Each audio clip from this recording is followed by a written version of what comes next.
Hi guys! Masayang araw sa inyong lahat. Ngayon guys, lilinisin natin itong manok. Papakita ko sa inyo kung paano ako maglinis ng manok bago ko lulutuin. Ganito lang ang gagawin natin. Lagyan natin ng asin. Nakikita ninyo guys yung manok.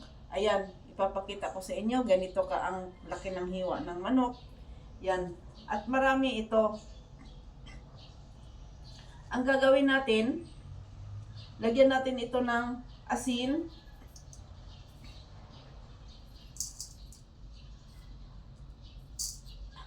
Kaya nilalagyan ko to ng asin guys, para mawala ang lansa.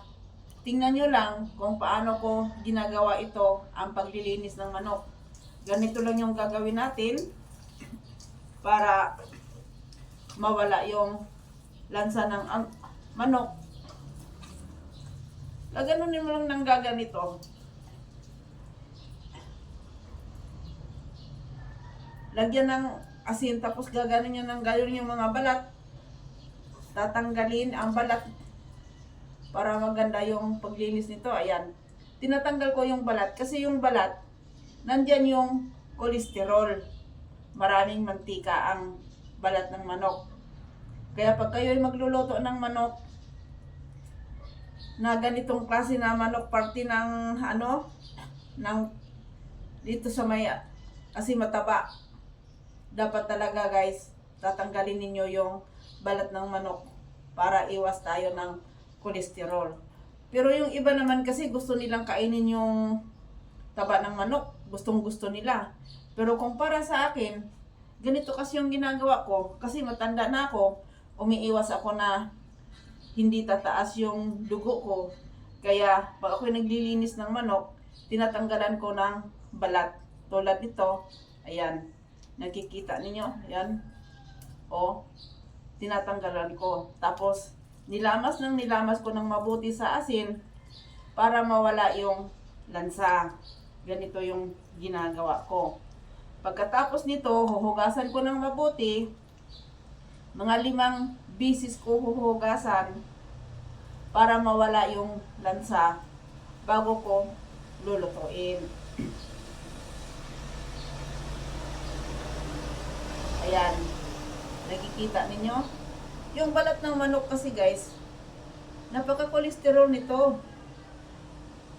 Mas kolesterol pa ang balat ng manok kaysa balat ng baboy. Kaya dapat talaga ito tinatanggalin nyo pag kayo ay nagluluto. Ayan.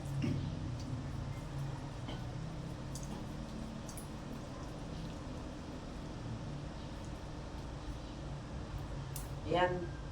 Tinatanggal natin talaga. Lahat ng balat ng manok dito, tatanggalin ko talaga. At dadagdagan pa natin ng asin para mawala talaga ang lansa. Ayan. Ganyan ang ginagawa ko sa manok. Matrabaho nga lang. Pero kung nakakaganda naman ito sa katawan mo para iwas kolesterol, di gagawin na lang natin. Nasa sa inyo lang yun guys, kung hindi kayo tatamarin hanggat maglilinis kayo ng manok na nilalagyan ng asin. Kasi lamasin ng lamasin, ganyan, lamasin ng mabuti para mawala yung mga, di ba para siyang merong mga malagkit na malagkit. Tanggalin mo lang yan ng tanggalin. Ganyan. Para mawala yung lagkit at hindi siya malansa. Yun. Ganyan yung ginagawa ko guys. Yan. So,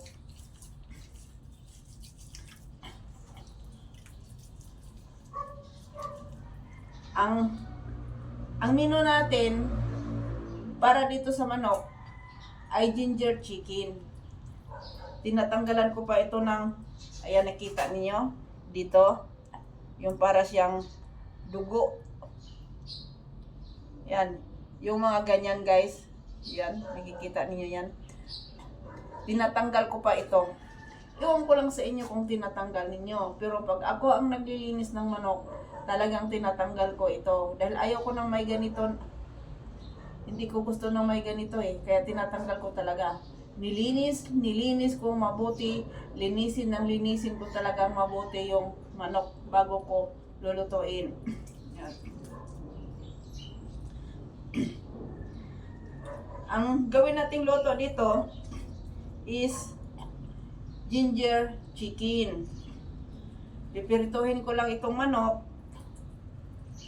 Tapos pagka-prito na, gagawa ako ng sauce. Ang sauce na ilagay ko, Kikkoman soy sauce. At yung luya, gagadgarin ko, gagawin ko ng juice. Yun din ang ilalagay ko dito. Kaya, ang tawag dito, ginger chicken.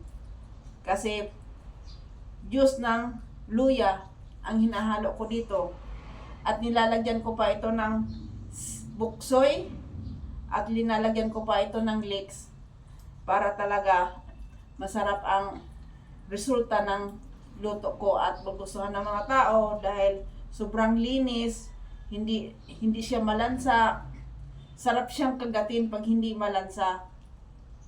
Kaya ito yung ginagawa ko sa pag bago ko lutuin ang manok. Yan. Ito ang ginagawa ko talaga. Ginaganyan-ganyan ko. Nilimas ng hinano ko sa asin. Maraming asin ang linalagay ko dyan. Yan. Tapos, ayan. Tanggalan natin ng balat. Yan. O, ang balat. Sobrang kolesterol nito. Napakataba ng balat. O, diba? Sana guys, mayroon kayong natutunan sa ginagawa ko ngayon para iwas tayo kolesterol.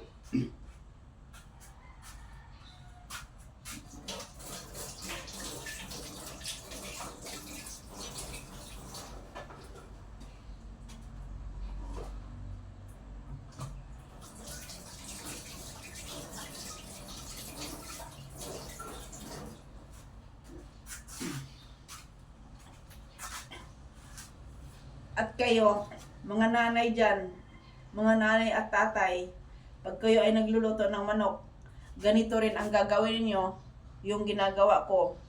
Kung sa palagay ninyo ay hindi matrabaho kasi yung iba ayaw nga kasi natatamad sila, di ba?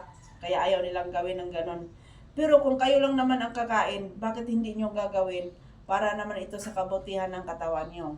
Thank you for watching. Bye-bye. God bless.